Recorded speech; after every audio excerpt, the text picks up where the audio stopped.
Hope you can see it all very well.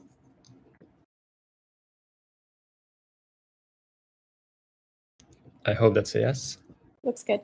Oh, excellent. Okay, so hello everyone. So I'll start off today with a presentation of some of the analysis techniques that you can use for when you have higher spectral resolution observations in the far infrared, and I'll specifically focus on studies of the interstellar medium, which is the topic on which I work most of the time.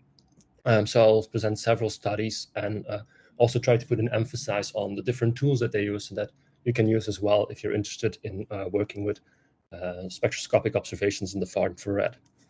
So I'll first start with a quick overview of high-resolution spectroscopy in the far infrared, and then I'll move on to ISM studies, specifically focusing first on the analysis of individual spectra, focusing on dynamics, studying chemical abundances, and also the excitation conditions that give rise to your observed spectral lines. And then at the end of the talk, I will focus on the analysis of far infrared spectral data cubes. So first, I will go a little bit over tools that can help to visualize the data, and then progressively also start to quantify it. And hopefully I'll have time at the end to also quickly discuss how to segment your data if you want to study specific regions of interest.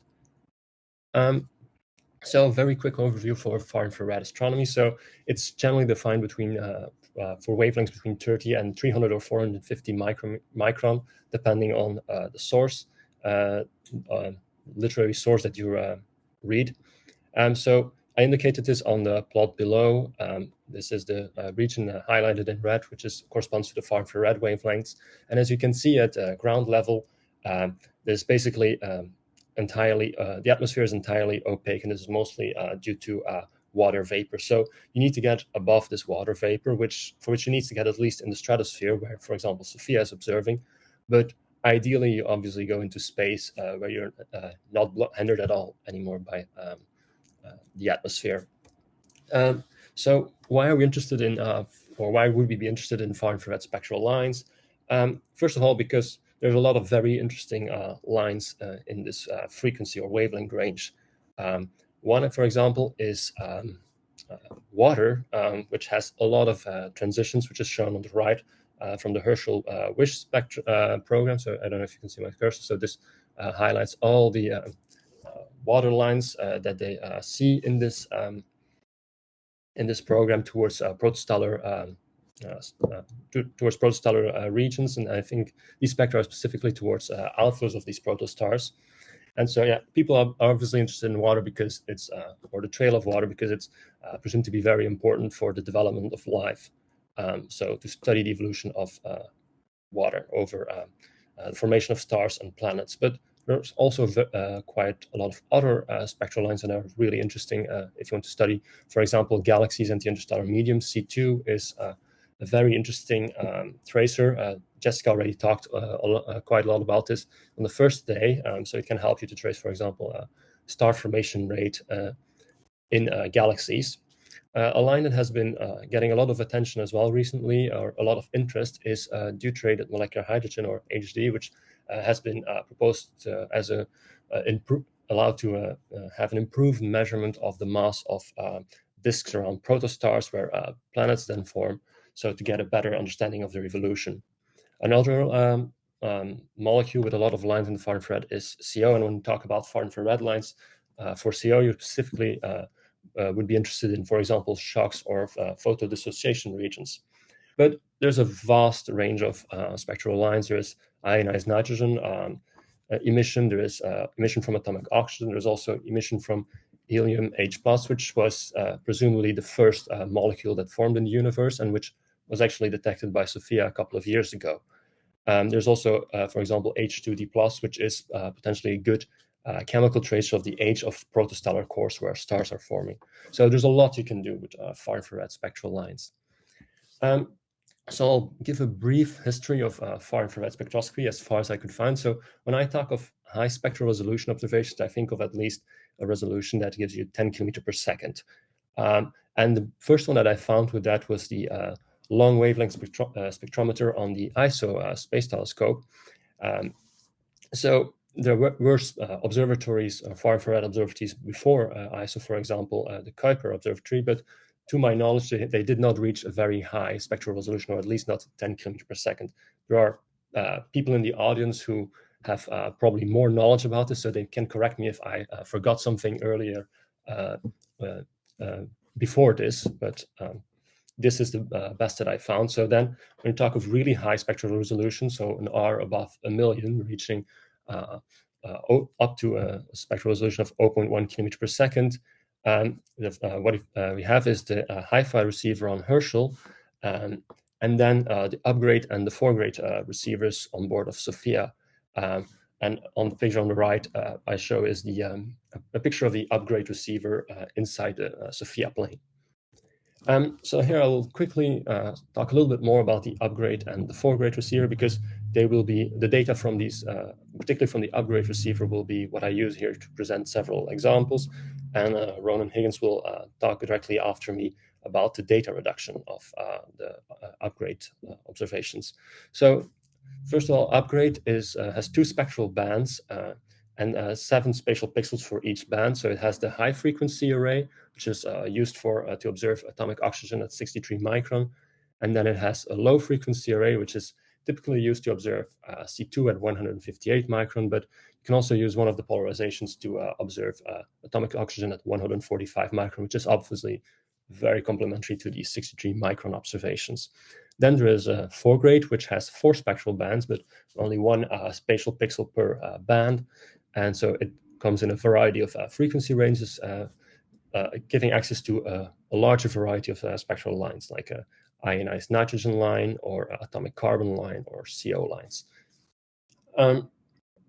So what about the future for high-resolution spectroscopy in the far infrared? So at the moment, the future lies in balloon missions in the stratosphere. So the first one is Gusto, actually, which will be launched or should be launched, according to my knowledge, by the end of this year in December 2023. And so it will make large maps of the Milky Way and also the LMC and a couple of very interesting lines to study the ISM, namely the ionized nitrogen line at 205 micron, the C2 line, and the O1 line at 633 micron. The year after that, in December 2024, there should be the Astros balloon mission, according to the information I have, should be launched then. And so what Astros mission will specifically do is focus on the N2 lines, so the ionized nitrogen lines, to study the ionized gas phase or the ionized phase of the ISM, with both lines at 205 and 122 micron, which is better to understand the excitation conditions. Another objective of Astros is to also observe the deuterated molecular hydrogen line towards a couple of protostellar objects to estimate the mass in the disk, or get a better view on the mass in the disk. So on the longer future, there's also a probe mission, a far infrared probe mission that should be launched in 2030 or 2040 by NASA. So, and some of the mission concepts include also heterodyne receiver, allowing high spectral resolution, but it is to be seen which one will be selected and when it will launch. Also, when you want to use data, there's also the Herschel archive, which has a lot of available data that has not always been exploited. And the SOFIA archive, for example, also hosts several legacy programs, which has very uniform data sets that you can use to do interesting science. And before I'm starting really with the science, I will have a brief slide about units, because when I started working in the far infrared and also using submillimeter and radio data, something I struggled a little bit in the beginning is the units. And you can see this, for example, in this paper showing the detection of helium H+, where on the y-axis for the intensity unit, you have TMB, which is main beam brightness temperature. And another thing you will come across regularly are Janskys, either milli or mega Janskys, depending where you on the wavelength range. And so to start, Jansky is basically a unit of flux density. There's nothing specific about that. It's just adapted to the low energies that we have when we observe radio, submillimeter, or far infrared lines. And you don't generally want to work with a factor 10 to the minus 26 in your calculation. So the Jansky is more adapted to these energy levels. Brightness temperature, that took me a little bit more time. So that is basically just related to flux density S, but in the Rayleigh-Jeans limit. So it's basically the correspondence of your temperature to your flux using the Rayleigh-Jeans law. So I added a couple of links to presentations and a web page that helped me a lot in the beginning when starting to work with this data. And so if you're interested in working with far infrared spectral line observations, these can be very good tools to get started to better work with the units. So now going to the science, I'll first very quickly introduce why we're interested in the evolution of the ISM, because we want to understand the cycle of baryonic matter in galaxies to understand how galaxies evolve. And so large fractions of the ISM are in a very warm phase, either neutral or ionized.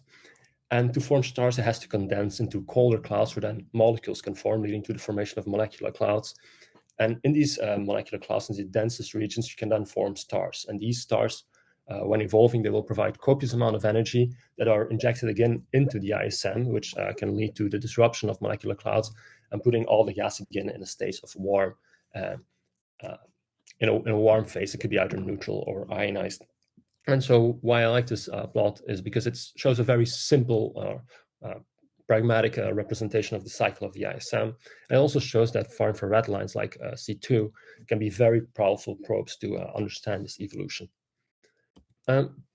So I'll also quickly introduce the C2 fine structure line. So I was lucky that Jessica already in the first day of the school introduced this very well and in detail, so I can go fairly quickly. So the C2 fine structure line is a fine structure line from ionized carbon, and the nice part about ionized, or an interesting part of carbon, is that the ionization potential is 11.3 electron volt. So because the ionization potential of hydrogen is higher, ionized carbon can actually probe the neutral regions of the ISM.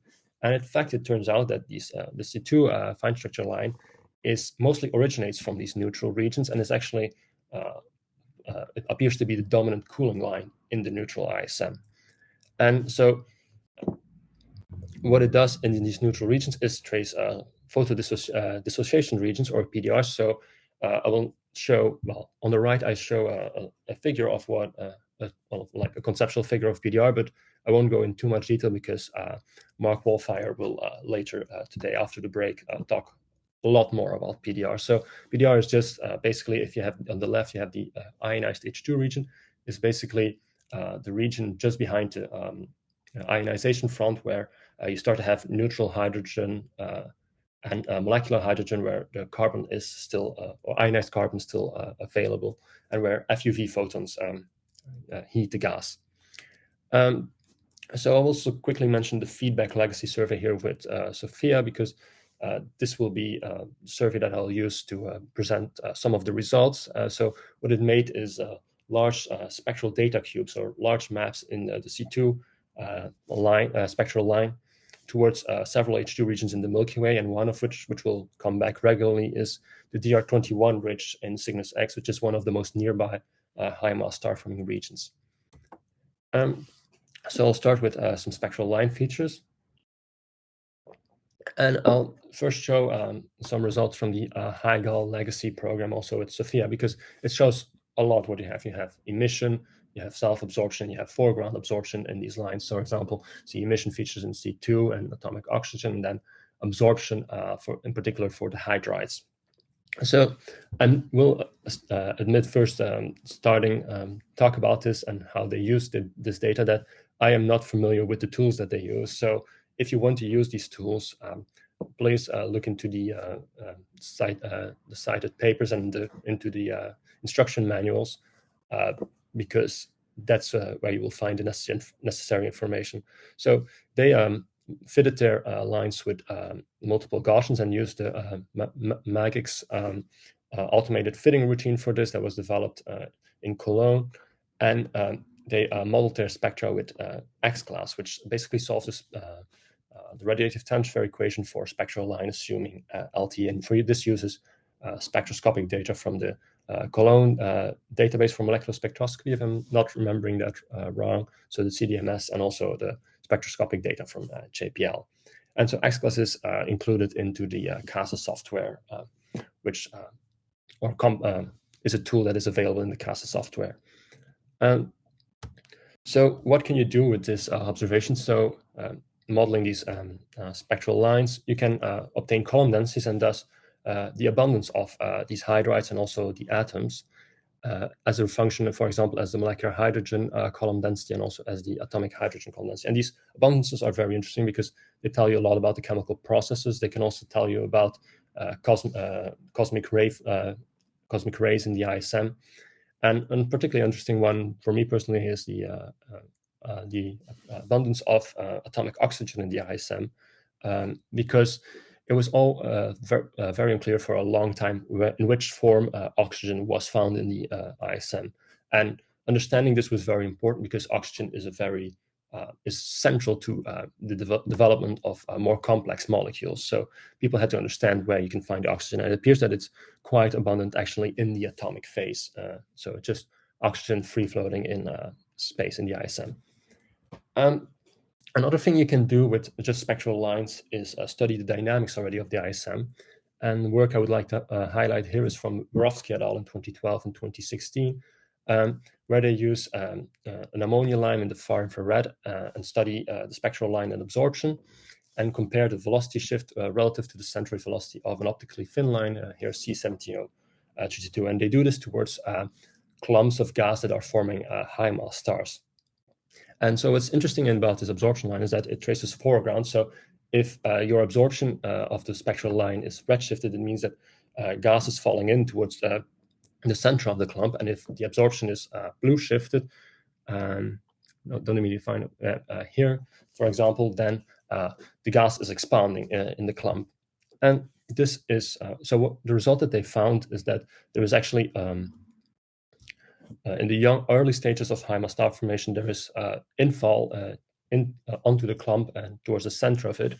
And what you get also is a velocity, and this is generally just below 1 kilometer per second up to a few kilometers per second. So this gives very important constraints to understand how high mass stars form in the ISM, which is still a very highly debated topic.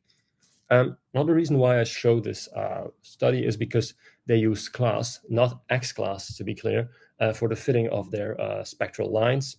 And so class is a GILDAS package, and GILDAS is particularly useful if you want to, for example, reduce data and also look into a first analysis of your data. And I think Ronan will talk a bit more about the GILDAS and class software.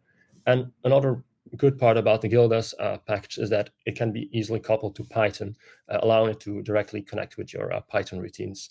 I will, however, also note that I personally find that the class and GILDAS software is not very well documented, and there's unfortunately not a lot of examples online, to my knowledge. So, I mean, obviously the help desk is very responsive, but I would recommend making sure that you get in touch with someone who knows how to work with class and GILDAS, or follow one of the GILDAS schools that are organized by IRAM if you want to start working with this software and use its potential.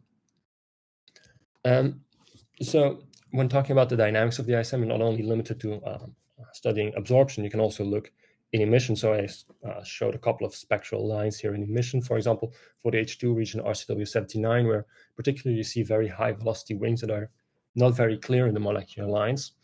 When looking at another H2 region like NGC7538, what you see is a very bright very bright C2 line here in black at roughly minus 70 kilometer per second. And so, which is not seen, first of all, in CO, and also barely seen in atomic hydrogen. It's not very evident. And another one is the DR21 ridge, where you have velocity components showing up at 15 kilometers per second. Then there's a bridge connecting the different velocity components.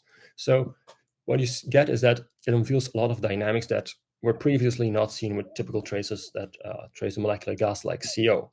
So this must have implications for our understanding of how the ISM evolves. So it's also very important to understand which gas phase and what are the excitation conditions that give rise to your spectral lines to really understand the evolution of the ISM. Bringing dynamics and excitation or line excitation together, a very interesting result that came up early when starting to do higher resolution spectroscopy of the C2 line is that it had self-absorption. So this was identified already in Graf et al. In 2012, where they found that the 13C2 isotope line, which is optically thin, peaks at the dip in the C2 spectral line, which has to be associated with self-absorption. And it is this self-absorption is now the topic of some debate, and I will come back to that towards the end of the presentation. So a way to study and fit this behavior is work that has been developed also by Christian Guevara and Slava Kabanovic, who made a multi-layer model where you have warm background layers and cold foreground layers at the different velocities, and then fitting the excitation, the observed spectral line with multiple components allows them to get information on the excitation conditions of the warmer gas and the colder gas. But the thing that I should note here is that this analysis tool is not only limited to C2. So I actually also used this in my own work, actually during my PhD when studying CO observations. And why I mention this is, for example, self-absorption is also now clearly seen in atomic oxygen at 63 microns. So it can it could be applied to very different lines as well and really help you understand what you're observing. So I will note that, to my knowledge, the code that they developed is not publicly available, but I'm sure they would be more than happy to collaborate if you want to use that code. And if you don't know how to get in touch with them, feel free to reach out to me, and I'd be happy to get you in touch. So when talking about the excitation of the spectral lines, particularly interesting is also the modeling of PDR emission. And I will not talk too much about it here because, as I mentioned, it will come back later, but I will highlight here also the use of with a study of S106. So I had to cram this a little bit in the side, but it's basically a bipolar H2 region where a massive O star is forming. And so there were several spectral lines observed to different positions in the region. And so why I show this is because you can split your spectral lines into different components and study the different components, which was done by Schneider et al. In 2018. And so they did their study with the Cosma Tau PDR models. And these models are available in the PDR toolbox, which will be discussed in more detail by Mark Pound at the end of the day. When talking about PDR modeling, I also quickly want to highlight that there's a variety of PDR codes. So there's the code associated with the PDR toolbox, which then also includes Cosma Tau. But there's, for example, also the Moudon PDR code, which is also available online with a fitting tool on the ISM database, ISMDB, which incidentally also hosts a shock code. So I will not have time to mention the shock code further in this presentation, but if you're interested in shocks, you can look around there as well and get in touch with the developers. So, for example, how do you use this code? I'll quickly added an example here where I want to study the line emission as a function of the density of and of the FUV field strength, and then you have to specify a maximum AV in the region, which for here I just took 5. And then I took some values from Schneider et al. And specifically for the C2, and then it shows under which conditions you can explain the observed C2 intensity. But so this is not only limited to adding one spectral line. You can add multiple lines. What it will do is show you several plots for each individual line, and also have an automated fitting tool to find your best model to explain this, the observation. So personally, I prefer working with the PDR toolbox, which gives a bit more of flexibility, in my opinion. But I think it's, well, first of all, with the Moudon code, you can also just download the code and really work with it directly. But why I mention this is because if you look at the work by Rohlik et al. In 2007, you notice that PDR codes do, for the same setup, do tend to have somewhat different predictions. It is not orders of magnitude difference, but there are differences. So in my opinion, working with different PDR codes can also help you to better understand the uncertainties that are related to the values that you get out in your analysis. So this will bring me to spectral data cubes. So spectral data cubes is basically mapping of the spectra over a significant region. So I show here 2 regions that have been mapped. So this is the Orion map, which shows several ring-like structures which are surrounding H2 regions and are expanding structures driven by massive stars. And then I also show here the DR21 massive star forming region. So the massive stars forming this very massive ridge indicated by the contours. And what you see is that C2 really lights up the ambient gas of this ridge and really shows the surrounding gas, and this also will show the dynamics surrounding it.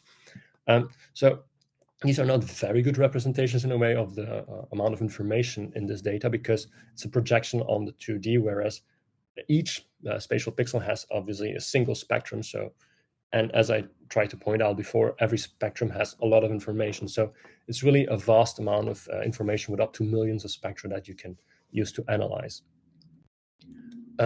So I'll first show a method that I've been starting to use over the last year to visualize 3D spectral data cubes, and this isosurface plots, which can be made with plotly on in Python.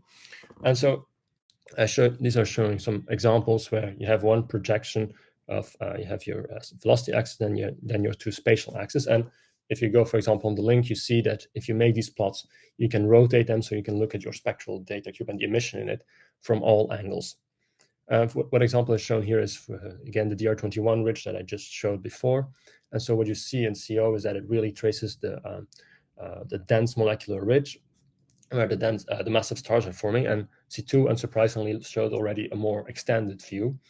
And what is also interesting, which if the people remember this spectrum that I show, is that it shows velocity bridging between the different velocity components. And this was a very interesting observation because it shows that the different velocity components are interacting, and because there is an exchange of matter between the velocity components. And this is very important because this points to the fact that it's colliding atomic flows that actually initiate the formation of this molecular ridge, this massive molecular ridge, and this initiates star formation or massive star formation in the Milky Way. Another way to start looking at your spectral cubes is so-called position velocity or PV diagrams. And there's now a very handy tool available in AstroPy, which is the PV extractor tool.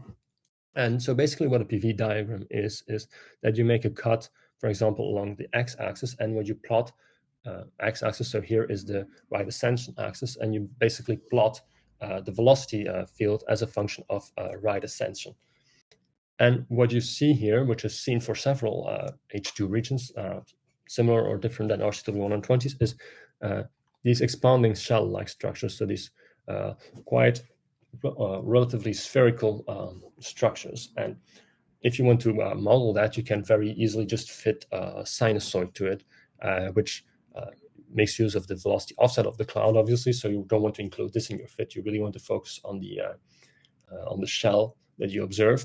And then you also get an expansion velocity, the magnitude of your expanding shell. So that gives you an expansion velocity. And you can also estimate the mass of these shells. This can be done using, for example, equations in Goldsmith et al., and then an assumption for the abundance of ionized carbon. So what you get is mass and velocity. So you can calculate momentum, energy. And this can be used to complement other data that, for example, in the X-ray, radio, and optical, that trace the stellar winds and ionizing radiation from the high mass stars that ionize the H2 region. And what was very surprising with these results is that it appears to be that stellar winds might actually be able to drive these expanding structures, which was really surprising because numerical simulations generally tend to predict that it's ionizing radiation from O stars that disrupt the cloud. But here it seems to be that it's actually stellar winds that do this. So this led to a lot of debate that is still going on, but it's a very important debate because it might change our view of how the ISM evolves and what drives the evolution of the ISM, at least the mechanical evolution of the ISM. And another way to look into then really in your dynamics is the creation of moment maps. So you have moment 0, moment 1, moment 2. So moment 0 is basically your integrated intensity. Moment 1 gives you a value for the centroid velocity of your at each pixel, and a moment 2 gives you a value for your spectral line width. So you can do this very simply. So this is basically the code if you use the Spectral Cube package in AstroPy. So you can all do this very quickly and rapidly. One thing to be aware of when you use the moment maps is the signal to noise. So if you have a signal to noise of only 3 to 5 or a little bit higher, your first and second moment might not be very accurate. So there might be large error bars on that. So be aware of that. And so what this does here, for example, I've shown the example for the DR21 ridge. And what you can, for example, see, which is quite interesting, is that there's a much larger line width east of the film of the dense ridge, whereas the region to the west, where there are several denser filaments, has a lower line width. So this seems to suggest that the formation of dense filamentary structures is associated with a reduction in line width, which could be a result of turbulence dissipation. So this is one of the results that you can get with this. I'm not sure if I'll have really a lot of time to go into the synergy with magnetic fields. So you can obviously use, for example, your line widths to estimate the magnetic field strength in using the DCF method or variance. So there was also, I would also refer to the talk of Valentin 2 days ago.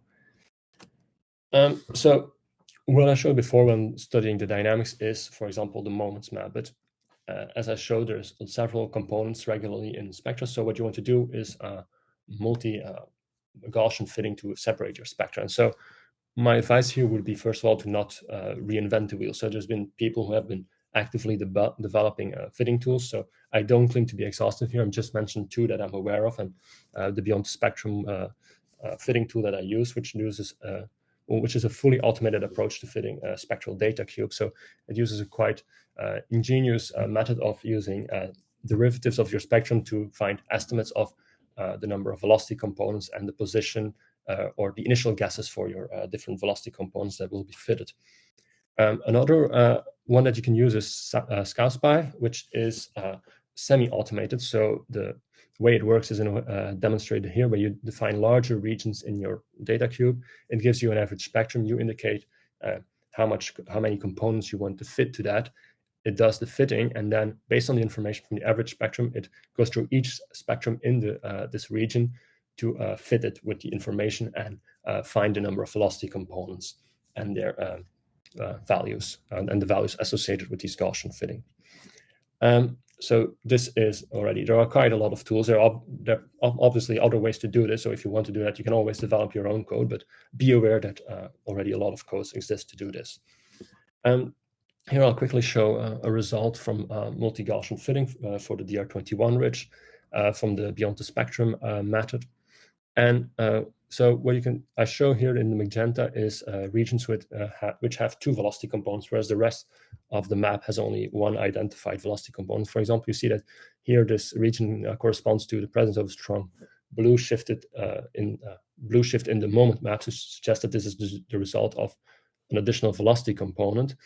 And you can also see how it relates to the line width. So an important thing that you have to be careful about here, though, is that there's regularly self-absorption in far infrared lines, for example, in C2, which is shown here. So you have to be careful. You have to be aware that, or make sure that you know that you're fitting multiple Gaussians to a self-absorbed spectrum or not, because it can obviously strongly affect your interpretation.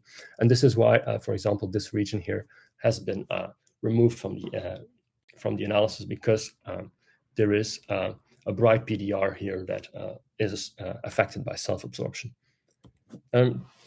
So another thing that you can also do when you have maps is basically quite simply in a way.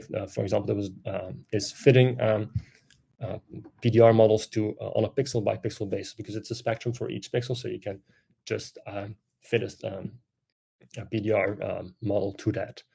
So this was done here for 2D Doradus in the LMC with Cosmo Tau. So getting, for example, your FUV's field strength, and also you can get the chi-square value associated with your fit. So the PDR toolbox also has a tool for that. I think or hope that Mark Pound will talk about this later. And so this is, for example, also used, but I will not go too much into detail about this pixel by pixel fitting, because it might come up later. So this brings me to the last part of if you want to segment your data. And very regularly nowadays, people use dendrograms for this, because what it does is basically it starts at your brightest point and goes down in intensity and identifies different substructures, so that are basically closed contours of a specific intensity. And so it leaves you with larger structures, such as the trunk, and then in the trunk it divides, finds, for example, further substructures, and then in this substructure it identifies even brighter substructures. So on the integrated intensity map of the RC122 region, RCW120 region, this was done by Kabanovich et al. In 2022. And so what they do is in the black identifies the PDR ring associated with RCW120, and also they've identified 3 brighter regions in the PDR. So it has to be known that dendrograms are not limited alone to integrated intensity maps. You can really apply them to your position velocity cube, so your full 3D spectral data cube, and it can segment the data for you as well. And this can be very useful because dendrograms are the basis of several tools, such as SCIMES, which was specifically developed to identify molecular clouds in data cubes, or ACORNS, which was developed to identify velocity coherent structure in your or structures in your spectral data cube. So if you want to identify study specific regions of interest, you can use all these tools depending on what you want to do for your analysis. So I'll quickly here show the example of what was done with RCW120 when it was segmented. So it was used for this C2 self-absorption. So what they did is they took the spectra for each of the 4 regions, which are shown here, and then fitted it with their multi-layer model. And what they found is that the foreground is always present over the full map, and that it generally seems to have relatively recurring or quite similar excitation conditions, this foreground, and that it seems to fit with the cold atomic, the excitation conditions expected for cold atomic gas surrounding this H2 region and molecular cloud. So what they proposed is that the C2 self-absorption is the result of ionized carbon present in the atomic halo surrounding this H2 region. But this is still some matter of debate, and that has to be further explored. So lastly, before leaving, I will also bring up another idea that has been that people have been working on, in particular in the feedback project, is what if you want to segment your data based on the spectral information that you have? So you basically want to identify spectra that look similar. And what we've been using for that is the Gaussian mixture model, which is an unsupervised machine learning method, which basically, if you can look into the paper by Slava Kabanovich in 2022 to see the mathematics that go into it. But basically what you identify is clusters of spectra that basically have the same morphology.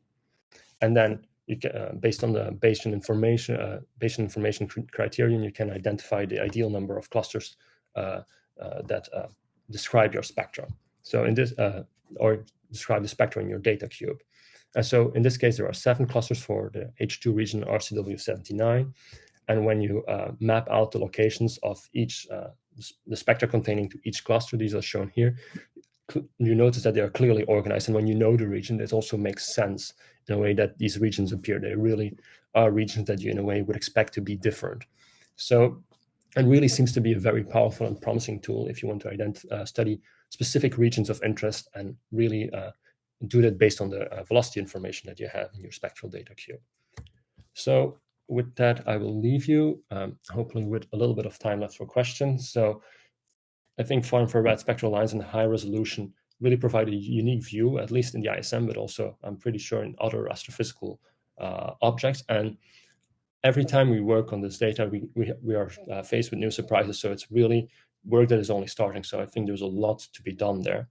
So this includes studying the dynamics, chemical abundances in the ISM, and also the excitation conditions in the ISM that lead to the observed lines.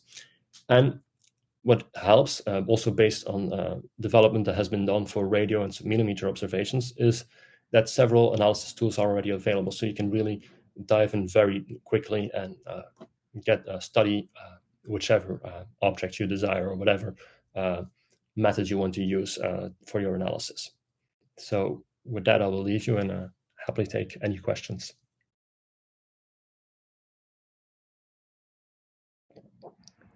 Thank you, Lars, for the really wonderful talk. Does anyone have any questions? Remember, you can raise your hand or drop those in the chat. We have a few minutes for questions.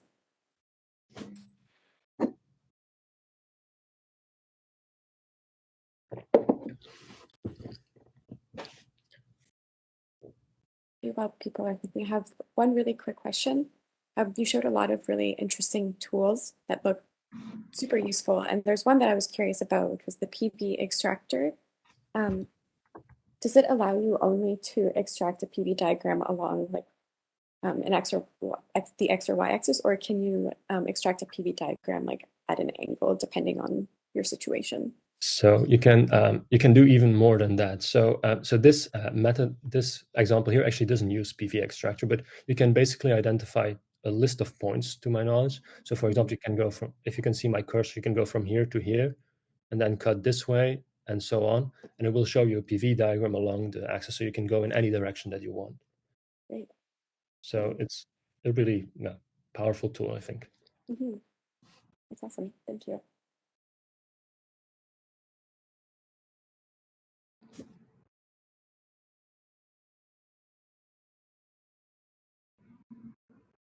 Any other questions? We have about 2 minutes left before our next speaker.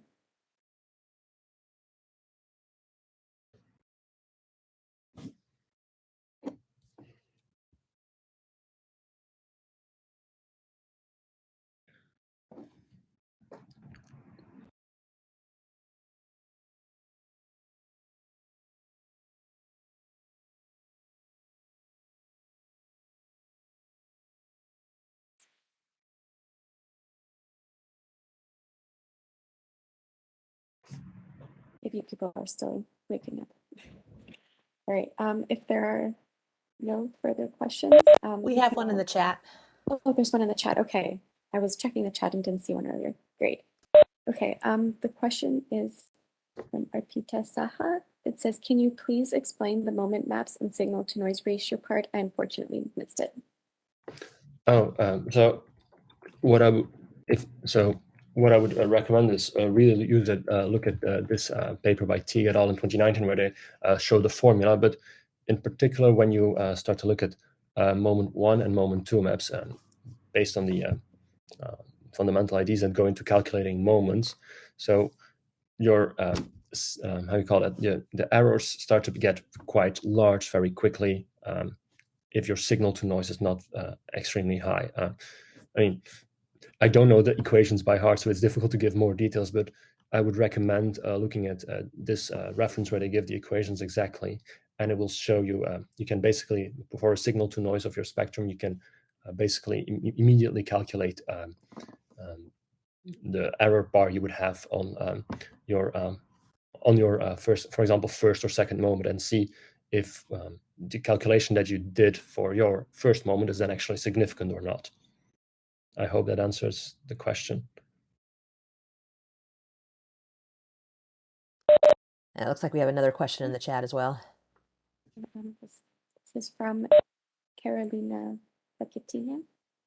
Thank you for the exciting presentation, Lars. When it comes to interpreting the interpretation of PV diagrams, what should you start with? What are the main features you should pay attention for? So that depends a lot. For example, here what you have is this, very evident feature. So in other, so I don't have any examples here. You also see, you see, for example, 2 velocity components and then bright emission in the middle, which is for example, bridging. So it depends a little bit on what you're looking for, what attracts your attention. So in my opinion, PV diagrams, the first and foremost thing to do is just look at your data and see if there's something that you don't expect immediately. For example, people were not really expecting this curved emission. So this was why it attracted their attention. They started looking into that. For example, here, what you can also pay attention to is the fact that this is an H2 region. So there's not supposed to be a lot of ionized carbon here. But when you look, so you have the shell that they identify, but also at lower velocities, you also still have some ionized carbon present. So there's also ionized carbon at different velocities, which is something that's in a way also very interesting. So it really depends on the case by case. What are you looking for? It's what strikes your eye. It's not something I can give you a handbook of how to approach a PV diagram. It's really an inspection, and then you can use it for further analysis if you want to, if you notice something specific.